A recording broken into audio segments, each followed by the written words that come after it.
Yo, first inaugural fucking advanced knowledge book. Discovery of the fucking secret teachings of fucking Druidic mystery. Fellow teachers. Man, the hall teaching knowledge.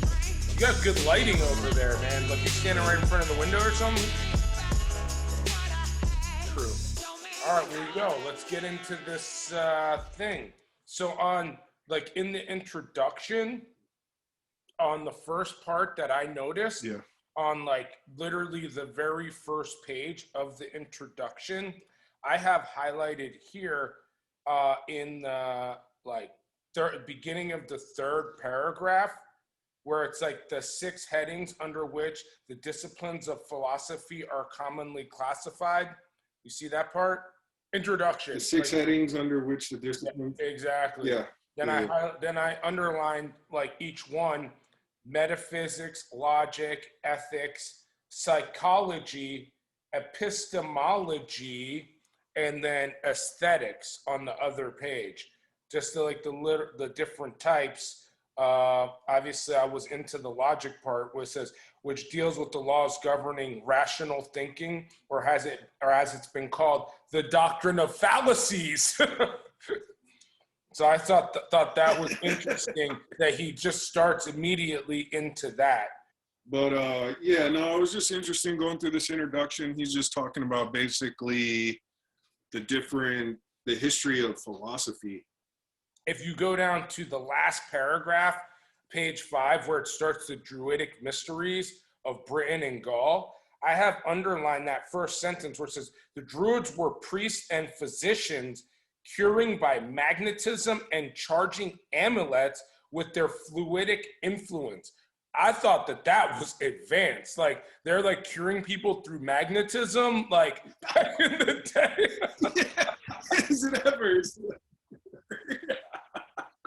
And then it says here, their universal remedies were mistletoe and serpent's eggs, because these substances attract the astral light in a special manner.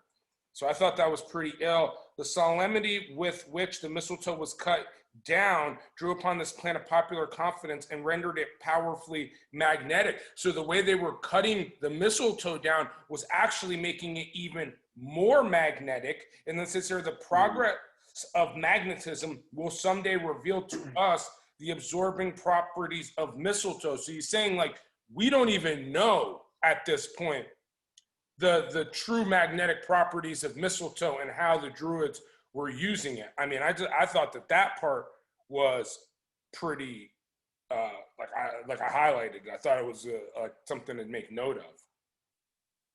But then if we turn to the next page, it actually on page 6 starts going into the tactics of the initiations into these Druidic, if you go down to the second full paragraph that starts with the Druids were initiates of secret school that existed in their midst. This school was closely resembled to the Bacchic and Eleusinian mysteries of Greece, or the Egyptian rites of Isis and Osiris is justly designated the Druidic mysteries. So it seems like they got this from those schools that basically Plato brought it from Egypt, and then it went back to the Greeks, and then they had these Eleusinian mysteries, which I think is the next chapter. We might get into the Eleusinian mysteries that they did. So then it starts, if you then go down, I have highlighted in the last full paragraph, the one that starts with the proximity of the British Isles to the lost Atlantis may account for sun worship, blah, blah, blah. I have the last sentence of that highlighted where it says, it is almost certain that the Druidic mysteries were not indigenous to Britain or Gaul, but migrated from one of the more ancient civilizations, which leads us to believe Egypt, Greece, the stuff that Plato brought back when he basically learned these mystery schools. And then underneath that, then I just I underline the school of the Druids was divided into the 3 distinct parts, which was the Ovid, the Bard, and the Druid, as you can see kind of in the top of page 7, where like if you're just an Ovid, like it's like kind of like you're just an honorary cat, but like you're like a first degree cat. You know what I mean? If we're talking Masons, you're just like a first degree type person or whatever. It says here it's just an honorary degree requiring no special purification or preparation. And from what I was like learning in this book, like the initiation process is pretty in depth, you know, kind of like how we know, like you want to be in Skull and Bones, you want to be a Mason, like you're going to have to go through like some deep initiation type shit. So then I just kind of like skipped ahead. The bards were, you know, this was like, this is where they actually expect you to have some knowledge. Like I think you had to at least know about some shit, you know, like you had to have some knowledge to be a bard. Like you had to, if they were off. Right. Well, look. Well, first of all, you go back to the. You're talking about the origin of Druidism, and they're talking about that it could go back to Atlantis. Right. So and then so Egyptians came from Atlanteans, didn't they? Yeah, I believe so. When I was reading about the pyramids, which is a chapter Right. you're going to get to in this book, I believe it said that the Egyptians were basically refugees from Atlantis, like when Atlantis went under, because like, well, actually, there's a whole chapter on Atlantis that you're going to read about in this book, where they just got too like big for their britches, and then they ended up being like going underwater and stuff. So yeah, I believe you're correct when you say the Egyptians came from Atlantis, and at least those mystery schools for sure. You know, those secret rites and rituals came from Atlantis for sure. And it plays right. So you have the Druids Druidism was birthed in Britain, and then you have the proximity of the British Isles to the lost Atlantis may account for the sun worship, which plays an important role in the rituals of Druidism.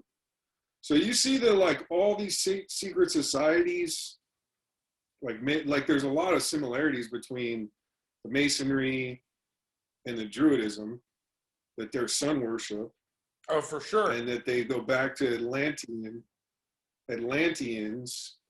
And then you go to, well, you were talking about the different levels of the initiates. Okay, so it's on page 9 at the bottom. There were 3 degrees of Druidic mysteries, but few successfully passed them all.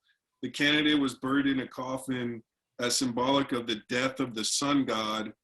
The supreme test, however, was being sent out to sea on an open boat. While undergoing this ordeal, many lost their lives. Taliesin, an ancient scholar who passed through the mysteries, describes the initiation of the open boat on Faber's pagan idolatry. The few who passed this 3rd degree were said to have been born again and were instructed in the secret and hidden truths which the Druid priests have preserved from antiquity. But the whole point is really what you're saying is that there is this death and rebirth ritual that to get to the highest level of this secret school, mystery school, you have to go through this death and rebirth, which like throughout the book so far and like the first pages that I've read, it seems like this death and rebirth concept brings itself back over and over again, where it's like the death of your material self and the rebirth of your spiritual self, like acknowledging that the body is like a specter. They keep using a word, but it's like I looked up the definition of the word. It's like the body is just a tomb for the spirit. So it keeps coming back to that like concept. And then when we have like eventually in this book we get to like the myth of the dying god, which is like there's this whole myth that comes from Babylon of the dying God, it kind of is like, this is where we get the ritual of Jesus Christ died and then was reborn. So this is a very old practice, which so far every mystery school that I've seen has this thing where, like, in order to get in, you have to have a symbolic death and then a rebirth. Even in Egypt, like the Eleusinians, all these cats. So I thought that was very advanced. Right. You had that. I didn't have that highlighted, but I just highlighted it. It's like pretty. Well, yeah, no, that's what I struggle with Jesus about the most, is that I fully believe that he was a real person. Yeah, historical person. And is the Son of God. Yeah, no, I truly believe that he was a real person and is the Son of God. But the story itself is ritualized to like gain control through the religion of Christianity. And I know that it goes back, like so on page 9, he's talking about the dawn of the 25th day of December, the birth of the sun god was celebrated. See, there you go. It has nothing to do with Jesus. It's the sun. It's pagan. Well, this is the thing. If you think about it, like the sun god, correct? So there's the Holy Trinity that relates to the sun that we'll get to later in this book. But this is a complete sun god reenactment with the 12 disciples, right?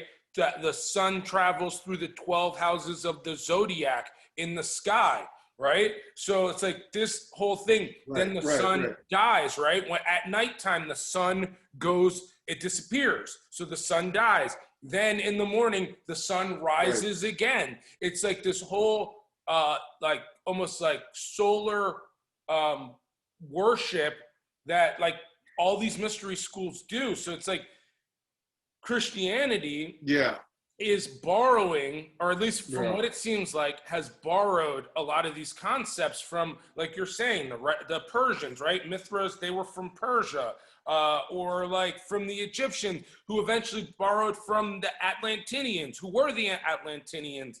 So, I mean, it doesn't mean that we can't find a level of salvation through Jesus Christ.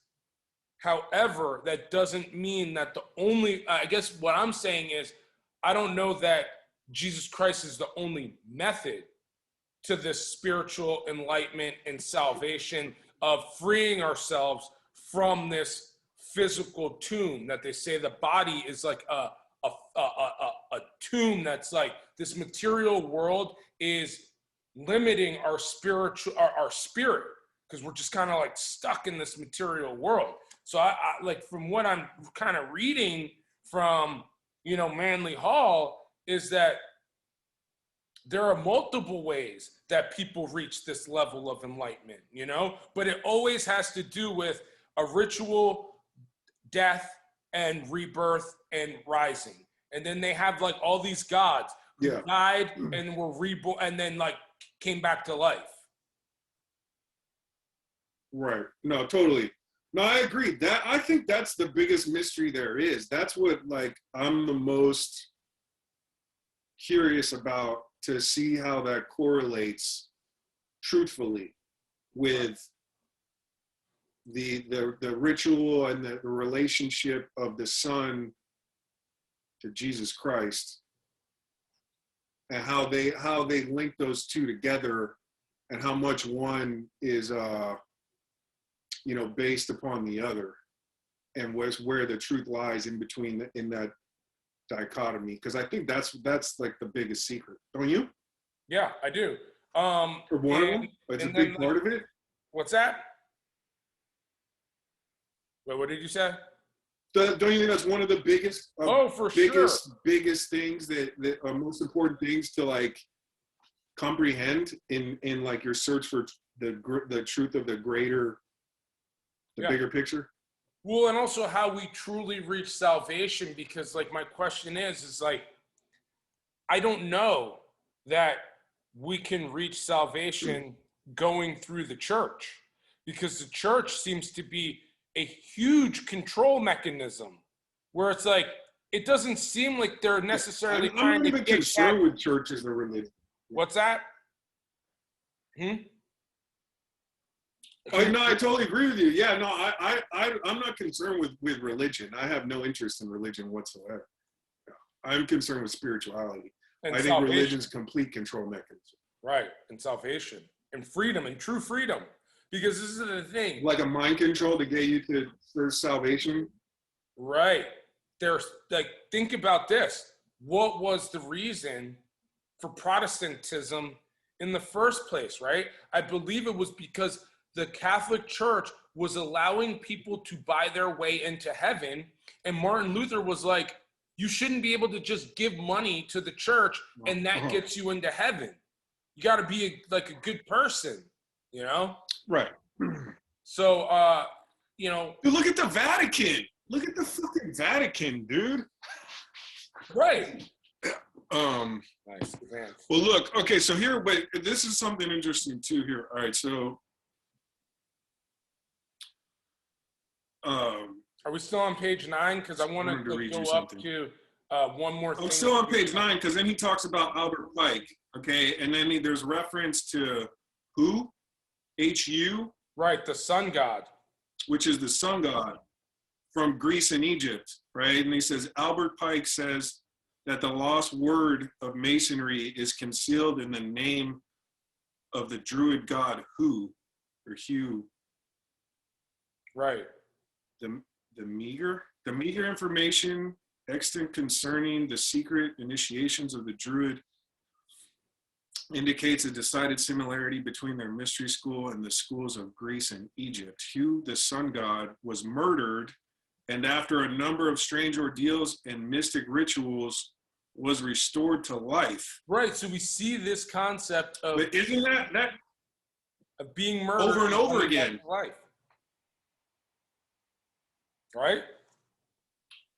Right, and then isn't that, if they're playing off of Egyptian shit too? But and then it's like that same story of Set, right? Set and who's his brother? Who's Set's brother? Set, and I think it was like, wasn't it Osiris that he killed and then threw into the lake? Osiris and Isis, right? So it's Osiris, Isis, and Set. Right? Trinity. And Set murders the Trinity, right? Set murders Osiris, right? And then Isis, resurrects his wife, brings him back together. Yeah, resurrection. Minus his cock piece, which he had to like get golden. They got eaten by a fish.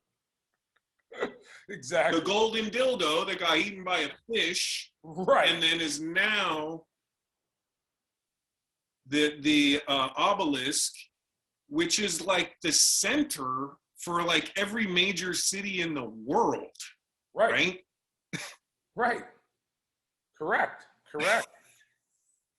Yeah. So that is, I had that highlighted where the part about who the sun god were being murdered and brought back. Just real quick before we move on to the next page, in that second full paragraph, the one that says both the cross and the serpent were sacred to the Druids, I kind of had some stuff highlighted in that one where it says both the cross and the serpent were sacred to the Druids, who made the former by cutting off all the branches of an oak tree and fastening one of them to the main trunk in the form of a letter T, aka the cross, right? This oaken cross became symbolic of their superior deity. They also worship the sun, moon, and stars. Now, who is the sun? The sun is Osiris. Who is the moon? That is Isis. Who is the stars? These are like all the different constellations that we see in the house of the zodiac, where the sun transverses through the house of the zodiac with the months, the seasons, the equinoxes, and all that. Then it says the moon received their special veneration. Caesar stated that Mercury, who is also a sun god, was one of the chief deities of the Gauls. The Druids are believed to have worshipped Mercury under the similitude, meaning the same, of a stone cube. So Mercury to them was represented by this stone cube.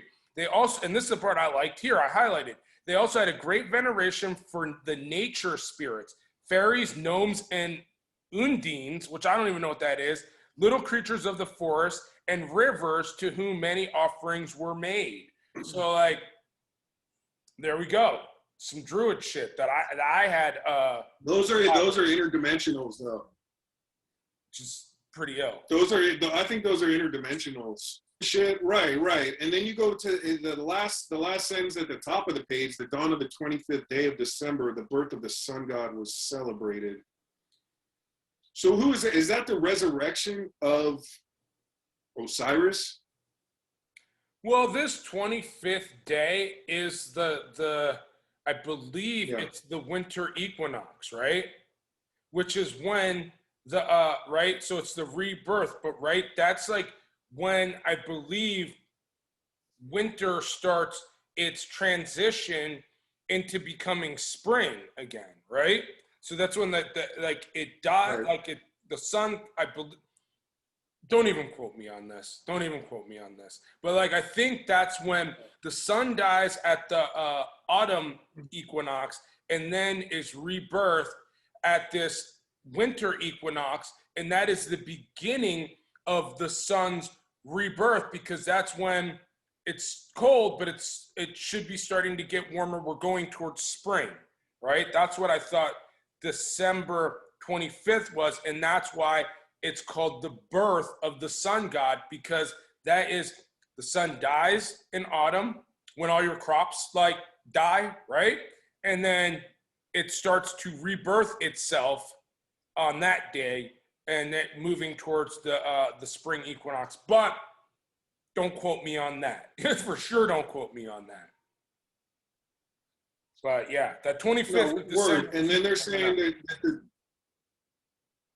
so the cross and the serpent is sacred to the Druids because a circle was the emblem of the universe, oval in allusion to the mundane egg, from which issued, according to the traditions of many nations, the universe, or according to others, our first parents, serpentine, because the serpent was the symbol of who? The Druidic Osiris. So a sun god. Because a cross is an emblem of regeneration, or winged to represent the motion of the divine spirit. Yeah, this shit is fucking so advanced. We can talk about the shit that's on this one page for like we've been on like 3 page hours, 9 dude. for like 10 minutes. Like, trying to decode this shit. Like, we're trying to decode something that's decoded for us. Yeah. Should tell I know. Yeah, no, that's crazy. All right, so whatever, we can move on to the next one. Actually, I'm gonna go ahead and put a little star next to that part that we were just talking about.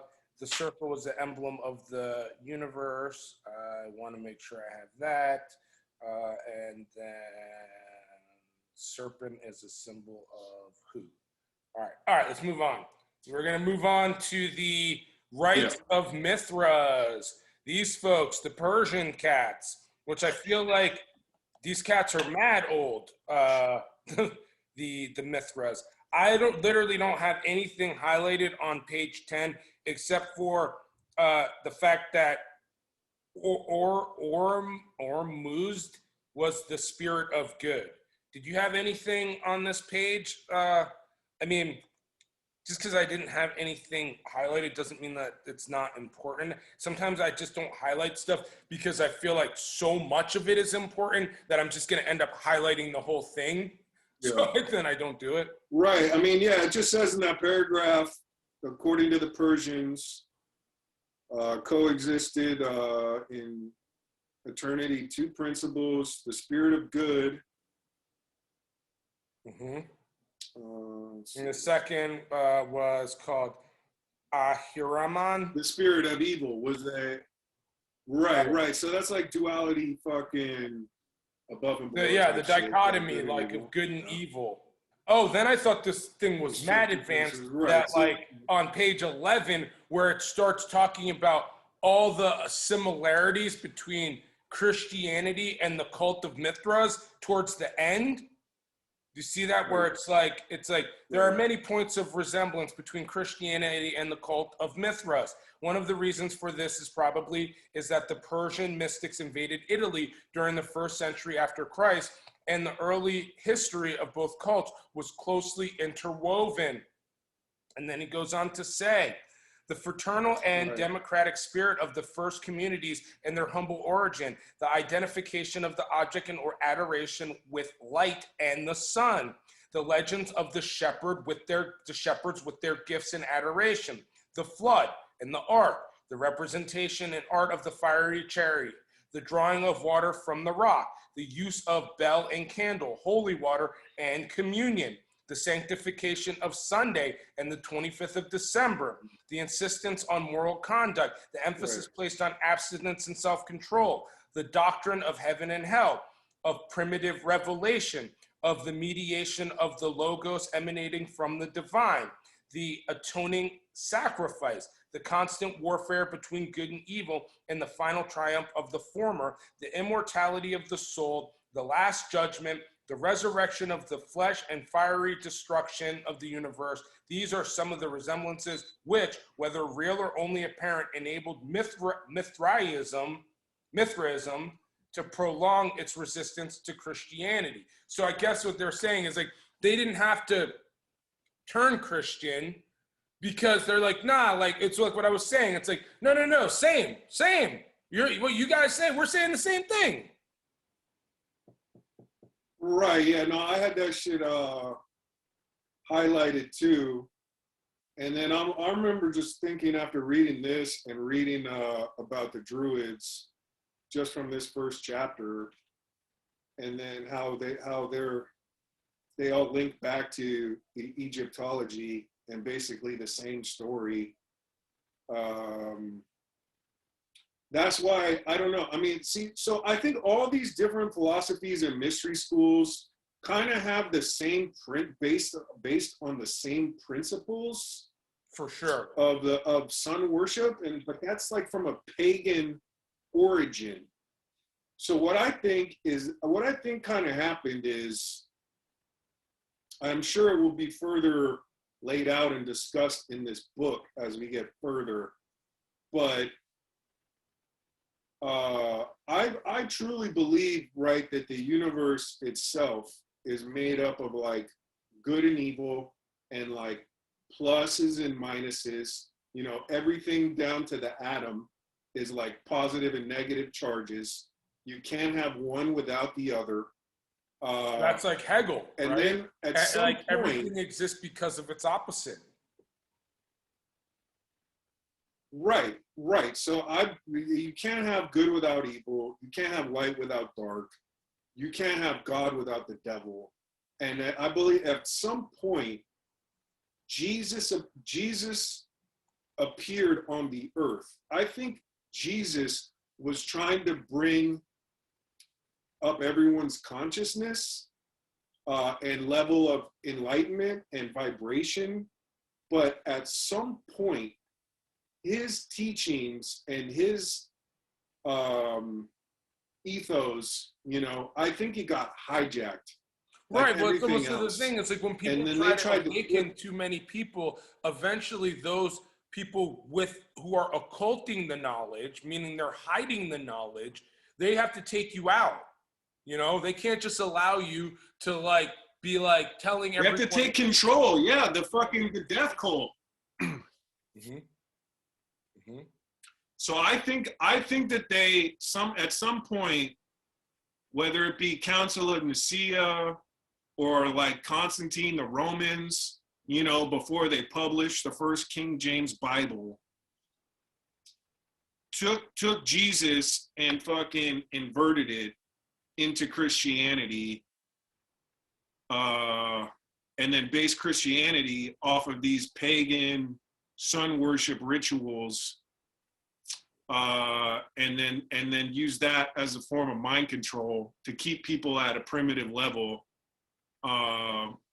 and from raising their consciousness. And I think that we've been stuck in that ever fucking since. Well, it's kind of what I got out of this. It was not that it wasn't true that you could reach enlightenment through these methods, but they dumbed it down so that like it's almost like keeping everyone at like that first degree and not letting them get past to like there's cats that like this sun worship is super advanced, but they're like, no, you can't handle like the truth of this sun worship. So we're just going to tell you that there's some God and we're going to base like our rituals for that God based on like the true secret knowledge. But you're just going to think that it was like some dude named who, or like some dude named Osiris, or like some dude named Jesus Christ. And then you're just going to go, and then you can literally just go through the motions without truly understanding the esoteric mysticism to reach enlightenment, because like they're just keeping you at, like you're saying, you're keeping cats at the lowest level of consciousness instead of like letting them like rise up and like have their third eye open, be on that crown chakra. They're on that base root chakra. They're stuck in the red exactly frequency. No, hell, they don't got that indigo popping. They got only red. For sure. Pretty ill. That's it for sure. All right, but back to the book. So the next thing that I have highlighted on page 12 is about the initiation. So if you go the beginning of the third full paragraph, initiations into the rites of Mithras, like initiation into many other ancient schools of philosophy, apparently consisted of 3 important degrees. Preparation for these degrees consisted of self-purification, the building up of intellectual powers, and the control of the animal nature. So like I definitely had that highlighted.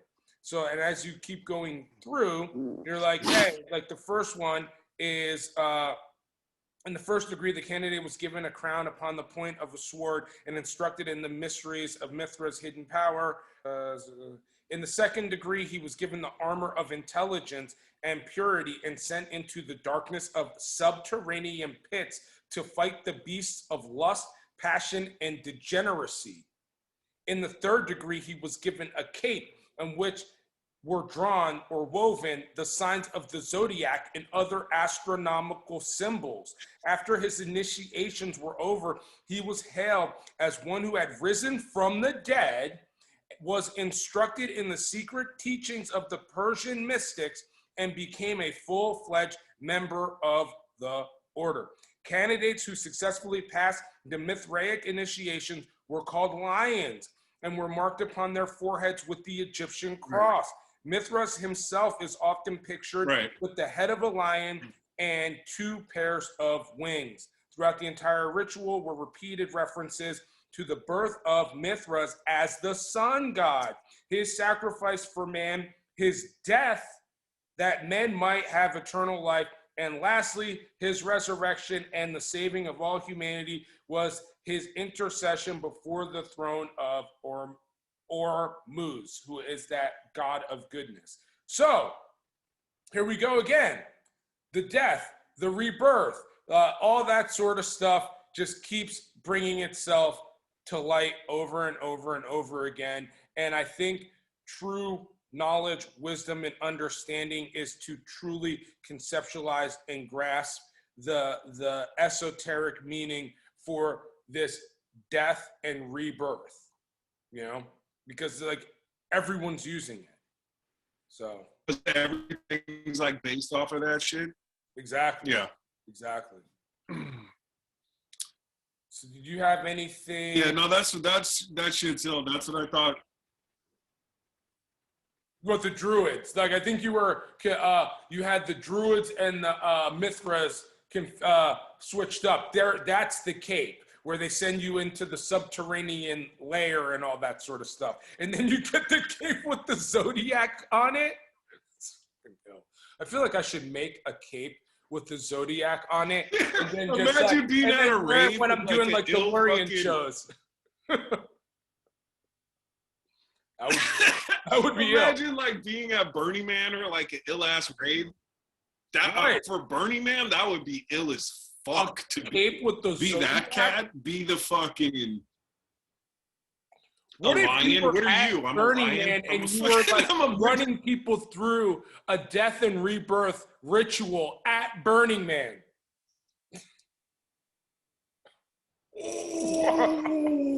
Oh, you're like that cat. You have like your zodiac robe on with the lion cross, and then you have like a coffin, and you're just like in the middle of the desert there, just like waiting for cats that want to. Do you want to be reborn? Right, exactly.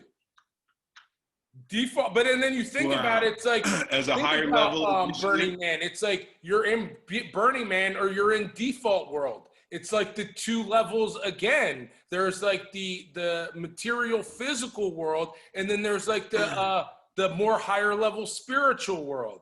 So like when you're in Burning Man, they're referring to default world. When you go out to that material world, but notice in Burning Man, you can't use money, and like these things of like material shit is like not widely like accepted there.